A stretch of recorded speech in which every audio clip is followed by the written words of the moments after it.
Hoje eu quero trazer uma mensagem ao teu coração, como já foi anunciado, com o seguinte tema: Jesus, o pão da vida. E para isso eu quero me apoiar num texto que se encontra lá no Evangelho de João. Evangelho de João, capítulo 6. Nós vamos ler dos versos 22 ao 40. Evangelho de João, capítulo 6, versos 22 ao 40. E eu já vou me adiantando aqui, até porque se nós estivéssemos no templo, né, a gente faria aquela brincadeirinha sem graça. Quem achou, diga amém. Quem não achou, diga espera um pouquinho. Nós vamos voltar a fazer essa brincadeira sem graça logo, logo, em nome de Jesus. Né? Evangelho de João, capítulo 6, verso 22, diz assim: No dia seguinte, a multidão que estava do outro lado do mar, vendo que não havia ali mais do que um barquinho e que Jesus não entrara com seus discípulos naquele barquinho, mas que os seus discípulos tinham ido sós. Contudo, outros barquinhos tinham chegado de Tiberíades, perto do lugar onde comeram o pão, havendo o Senhor dado graças. Vendo, pois, a multidão que Jesus não estava ali, nem os seus discípulos, entraram eles também nos barcos e foram a Cafarnaum, em busca de Jesus. E achando-o no outro lado do mar, disseram-lhe: Rabi, quando chegaste aqui? E Jesus respondeu e disse-lhes: na verdade vos digo que me buscais, não pelos sinais que vistes, mas porque comestes do pão e vos saciastes. Trabalhai, não pela comida que perece, mas pela comida que permanece para a vida, que permanece para a vida eterna, a qual o Filho do Homem vos dará, porque este o Pai, Deus, o selou. Disseram-lhe, pois, que faremos para executarmos as obras de Deus? Jesus lhe disse: a obra de Deus é esta, que creiais naquele que enviou. Disseram-lhe, pois, que sinal, pois, fazes tu, para que o vejamos e creiamos em ti? Que operas tu? Nossos pais comeram o maná no deserto, como está escrito. Deu-lhes a comer o pão do céu. Disse-lhe Jesus: na verdade vos digo que Moisés não vos deu o pão do céu, mas meu Pai vos dá o verdadeiro pão do céu. Porque o pão de Deus é aquele que desce do céu e dá vida ao mundo. Disseram-lhe, pois, Senhor, dá-nos sempre desse pão. E Jesus lhes disse: eu sou o pão da vida. Quem vem a mim não terá fome, e quem crê em mim nunca terá sede.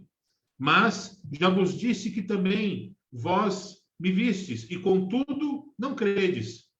Tudo que o Pai me dá virá a mim, e o que vem a mim, de maneira nenhuma o lançarei fora. Porque eu desci do céu, não para fazer a minha vontade, mas a vontade daquele que me enviou. E a vontade do meu Pai, que me enviou, é esta: que nenhum de todos aqueles que me deu se perca, mas que o ressuscite no último dia.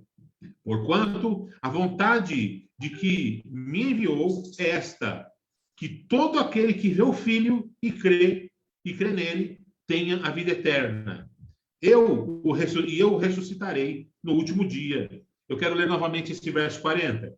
Porquanto a vontade daquele que me enviou é esta: que todo aquele que vê e crê nele tenha a vida eterna, e eu o ressuscitarei no último dia. Glória a Deus. Bendito é o Senhor. Pai, nós lemos a tua santa palavra, Jesus, e a tua palavra ela é suficiente para cumprir o propósito ao que se destina, Senhor. Por isso nós suplicamos nessa hora o teu favor, Jesus, para que nós possamos arrazoar um pouco mais, compreender um pouco mais a respeito da tua vontade, da tua revelação para as nossas vidas. É um momento de meditação que nós entregamos a ti nesta hora, Jesus. Pai amado, eu peço nesta hora que o Senhor abençoe os meus irmãos e irmãs que estão assistindo através da live e que os nossos corações sejam, neste momento, edificados com a tua santa palavra. Em nome de Jesus. Amém. Jesus é o pão da vida. E eu penso que de todos os textos bíblicos, talvez esse seja um dos mais belos, a identificação de Jesus como aquele que sacia as nossas necessidades, aquele que vem e supre com as nossas demandas, com os nossos, não com os nossos desejos, mas com as nossas necessidades de vida. E Jesus ele se apresenta dessa maneira, dizendo exatamente isso, que se nós comermos deste pão da vida, jamais teremos fome novamente. E quando nós pensamos nisso e cruzamos com o momento que nós estamos vivendo, esse momento, como bem disse a minha filha Isabela no início da ministração do louvor, um momento tão difícil para a nossa história, né? Um momento tão difícil. Hoje eu conversava com um amigo pastor, e ele falou exatamente isso. Ele falou: Ricardo, olha, esse momento nós não temos a compreensão total dele agora. Nós vamos ter a total dimensão disso no futuro. É o futuro que vai mostrar.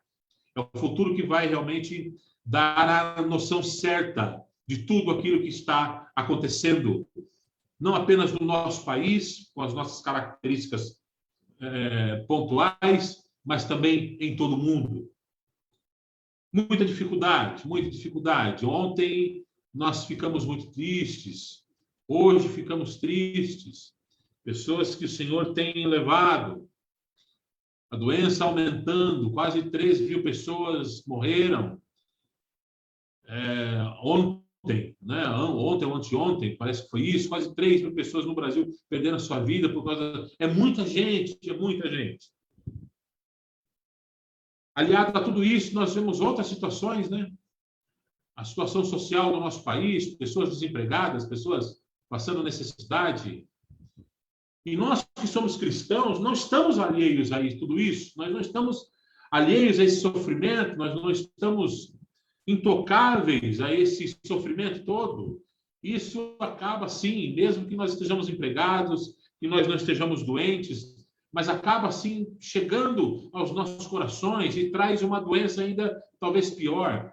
É uma doença que abala o nosso psicológico, que abala as nossas emoções, nós ficamos doentes emocionalmente, né? E tudo isso vem trazendo esse desgosto. Existe uma pergunta, que é uma pergunta muito feita em todas as religiões, não apenas no cristianismo, mas em todas as religiões, que é a seguinte: por que existe o sofrimento? Qual é a razão do sofrimento humano? E nós ainda arredondamos essa pergunta. Por que aquele que é justo, aquele que pratica a justiça, aquele que é impecável na sua vida, aquele que não leva dor de cabeça a ninguém, aquele que paga suas contas, aquele que é correto, aquele que é honesto, por que essa pessoa também sofre, né? E todas as religiões tentam responder a isso. E não apenas as religiões, mas as ciências humanas também tentam resolver isso. Tentam resolver esse dilema da existência humana. A sociologia tenta responder isso. A psicologia tenta responder isso, né? A filosofia tenta responder. E é interessante que todas as respostas que se encontram para esse dilema, para essa pergunta, para esse questionamento, elas aparentemente não atingem, elas não trazem a suficiência de uma resposta que possa trazer alento aos nossos corações. O sofrimento humano, principalmente daquele que é bom, daquele que é honesto, a gente não consegue entender determinadas situações, porque eles existem, né? Uma segunda pergunta que é feita a respeito do sofrimento humano é a seguinte, e isso tem muito a ver conosco, né? Com nós cristãos. A primeira é porque existe o sofrimento. E o segundo questionamento é: Deus não está vendo? O Senhor, que é onipotente, onipresente, onisciente, ele é o eterno. Ele que subsiste nele mesmo, que conhece todas as coisas, que tem todas as respostas. Nós não temos, mas ele tem. Deus não está vendo o sofrimento? Deus não se apercebe do sofrimento de uma mãe que sustenta seus filhos sozinha? Deus não se apercebe de um pai de família que perde o seu emprego do dia para a noite e não tem como sustentar o seu lar e a sua casa? Deus não se apercebe da maldade humana? Deus não se apercebe do sofrimento humano? Esse questionamento também é muito feito. E talvez você que está me ouvindo hoje, talvez até tenha perguntado isso hoje no seu coração. Será que Deus não está vendo isso? Até quando nós vamos ficar nessa situação, com esse sofrimento todo, né? E são muito complicadas essas perguntas para a gente poder responder. São perguntas que, por mais que a gente tente moldar a resposta, nós nunca encontraremos uma resposta que, de fato, traga alento ao nosso coração. Mas eu quero apresentar para vocês hoje uma forma de nós olharmos para Jesus e buscarmos em Jesus, na pessoa de Jesus, no exemplo de Jesus, no trabalho de Jesus, na obra dele, naquilo que ele fez por nós. Eu quero trabalhar essa questão com vocês, para que a gente possa, então, trazer um pouco de alívio para o nosso coração nesses momentos, porque nós precisamos desse alívio, e esse alívio só pode vir de um lugar. Esse alívio vem de Jesus. Qual é o contexto que nós estamos participando, que nós estamos vendo aqui nesse texto que nós acabamos de ler? Primeiro, Jesus ele estava às margens do mar da Galileia e uma numerosa multidão havia seguido Jesus, pois eles queriam se aliviar de seus sofrimentos. As pessoas que estavam seguindo Jesus, elas estavam indo atrás de Jesus quando eles perceberam que Jesus não estava de um lado do mar da Galileia, eles perceberam que Jesus tinha ido para outro, Jesus tinha voltado para Cafarnaum, e eles foram atrás de Jesus. E por que elas foram atrás de Jesus? Porque elas queriam que o seu sofrimento fosse abrandado, elas queriam se aliviar disso. Jesus, ele se compadece do povo que o estava seguindo, e Jesus, esse povo já estava seguindo Jesus há várias horas, né? Quando Jesus, ele percebe a multidão talvez estivesse inquieta, né? Porque elas estavam debaixo do sol de um deserto há muitas horas, não haviam comido, não haviam bebido. Jesus, então, o texto bíblico diz que Jesus, ele se compadece daquelas pessoas, e Jesus, então, faz a multiplicação dos pães e dos peixes. A multidão, quando viu que Jesus havia feito esse milagre, eles queriam proclamar Jesus rei. E então Jesus ele se retira dali onde ele estava e ele vai para o monte. E ao cair da noite, os discípulos voltam a Cafarnaum e Jesus anda por sobre as águas. Naquele momento muito conhecido, quando Jesus ele anda por sobre as águas, os discípulos pensam que ele era um fantasma. No dia seguinte, Jesus ele volta, a multidão volta à procura de Jesus, pois eles queriam que Jesus os livrasse dos seus sofrimentos. Essa é a temática. As pessoas procuram a Jesus porque elas querem se livrar dos seus sofrimentos. As pessoas vêm a Jesus porque elas sentem a dor da vida, o sofrimento que a vida lhes impõe, e elas querem se livrar desse sofrimento, seja ele qual for, seja de ordem física, seja de ordem psíquica, seja de ordem espiritual. As pessoas querem se livrar do seu sofrimento. E elas vão atrás de Jesus. E o texto que nós lemos, ele aborda, como eu disse, o sofrimento e nos mostra como nós podemos, olhando para Jesus, olhando para a obra dele, olhando para aquilo que ele fez, olhando para o trabalho de Jesus, como que nós podemos nos aliviar do nosso sofrimento? E o primeiro aspecto que eu quero destacar aqui nesse texto é o seguinte, que para nós termos os nossos sofrimentos aliviados, nós precisamos nos achegar a Jesus. Nós precisamos nos achegar a Jesus. Versos 22 a 24 diz assim: No dia seguinte, a multidão que estava do outro lado do mar, vendo que não havia ali mais do que um barquinho, e que Jesus não entrara com seus discípulos naquele barquinho, mas que os seus discípulos tinham ido sós.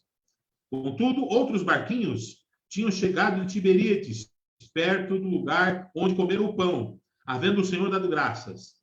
Vendo, pois, a multidão que Jesus não estava ali, nem os seus discípulos, entraram eles também nos barcos e foram a Cafarnaum em busca de Jesus. Em busca de Jesus.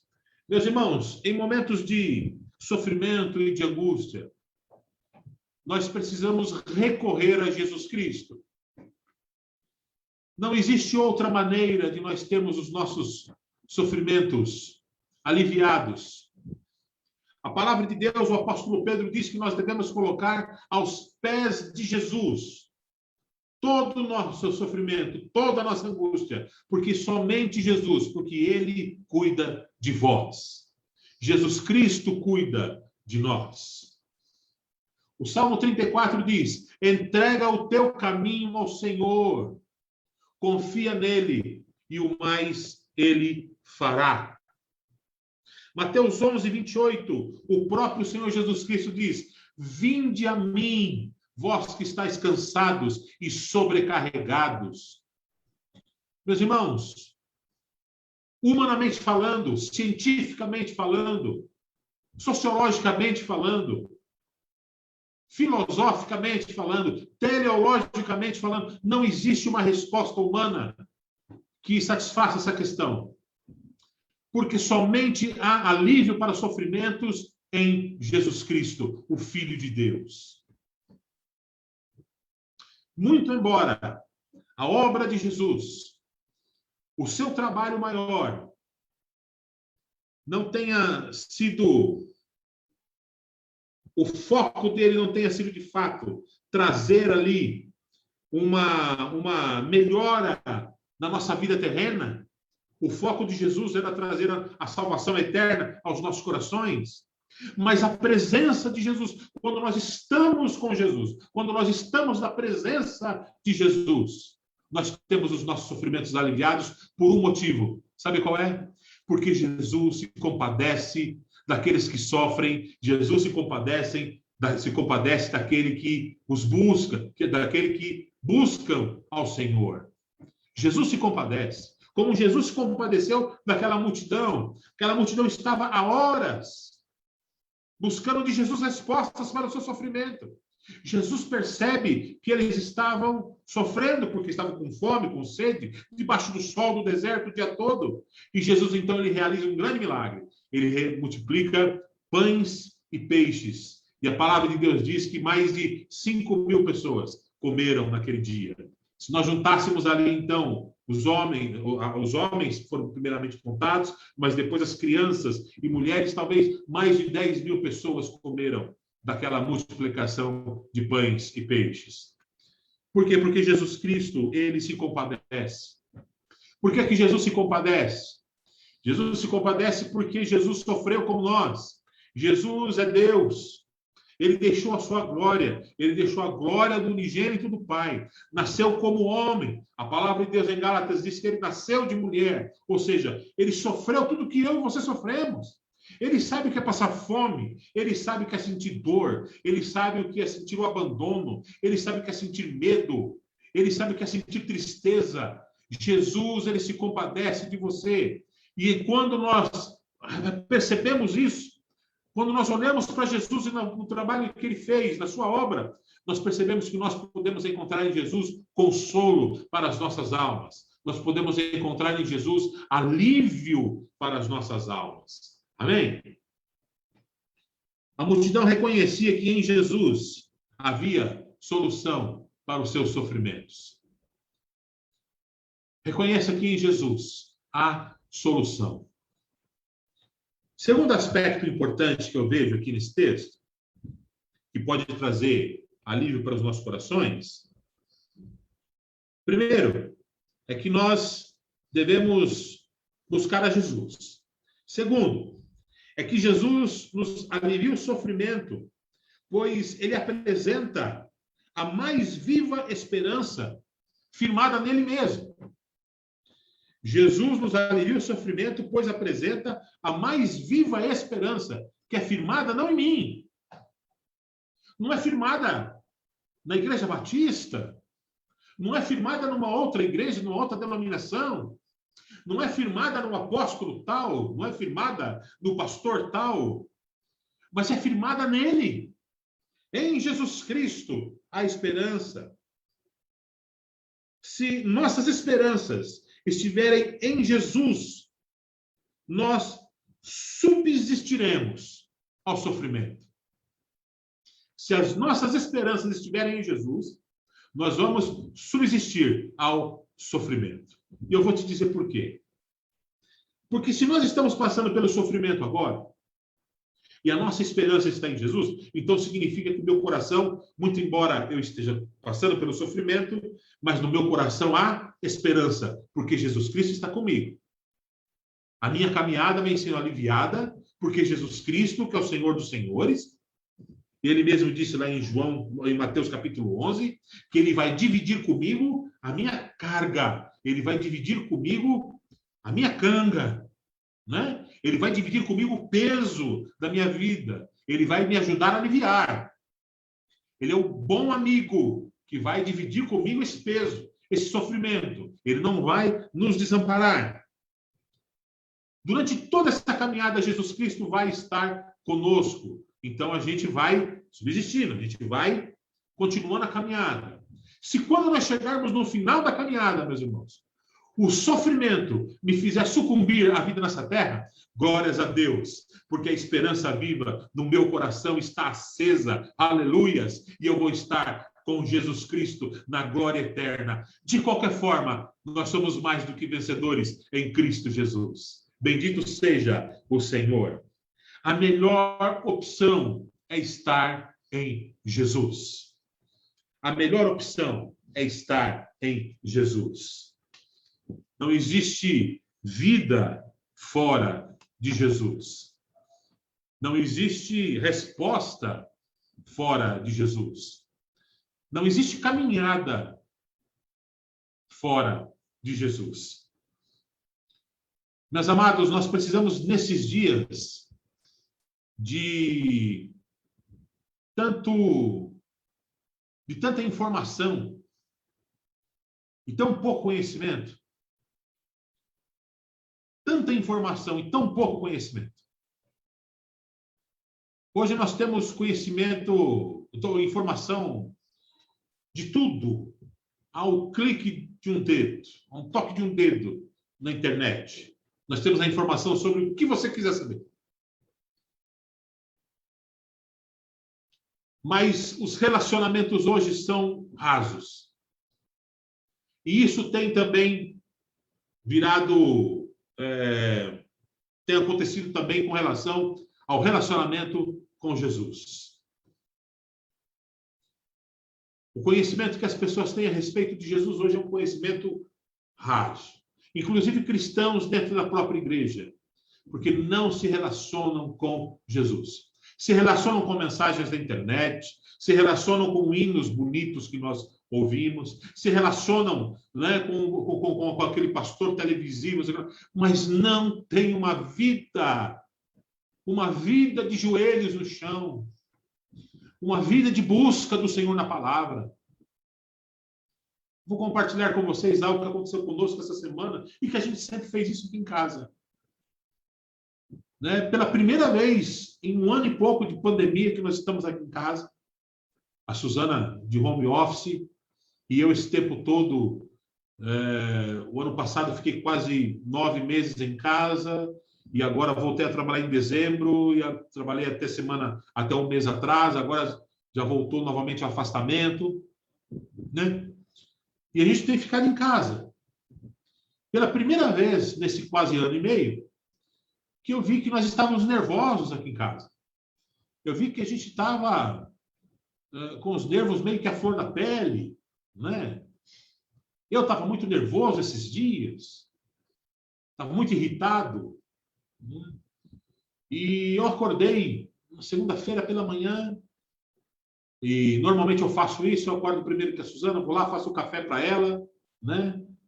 E botei a mesa para nós tomarmos o cafezinho da manhã, eu e ela juntos, antes dela começar o trabalho, o home office dela. E eu peguei na mão dela e nós oramos. Oramos,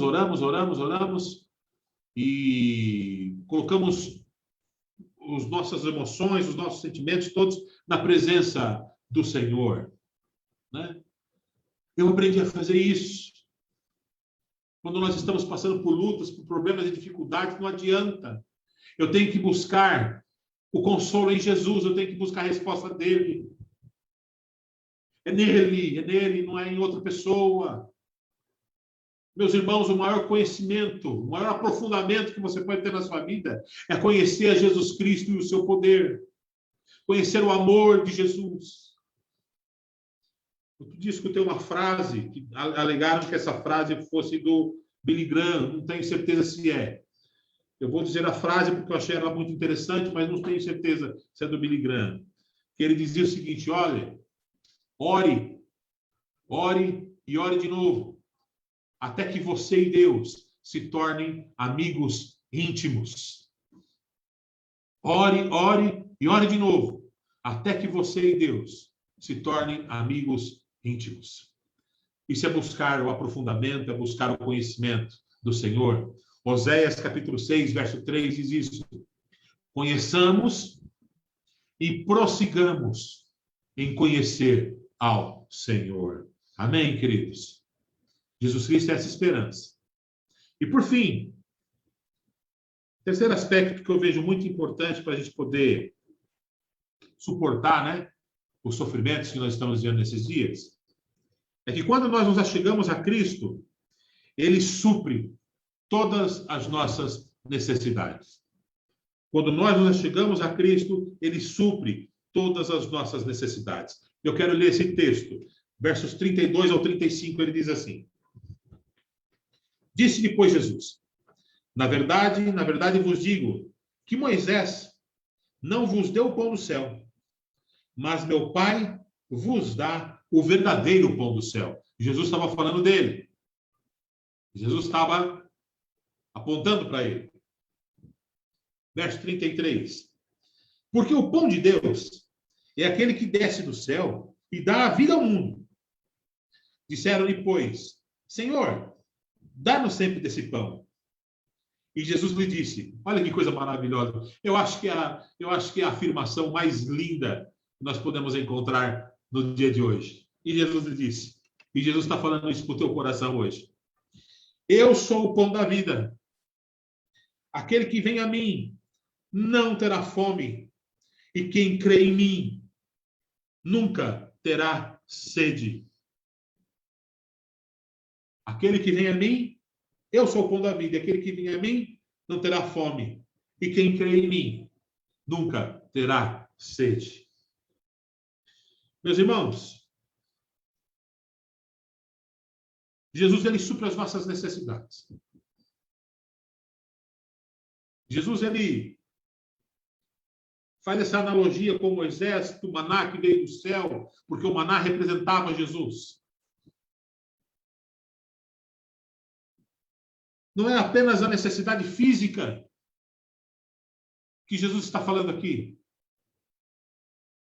Porque Jesus também supre as nossas necessidades físicas.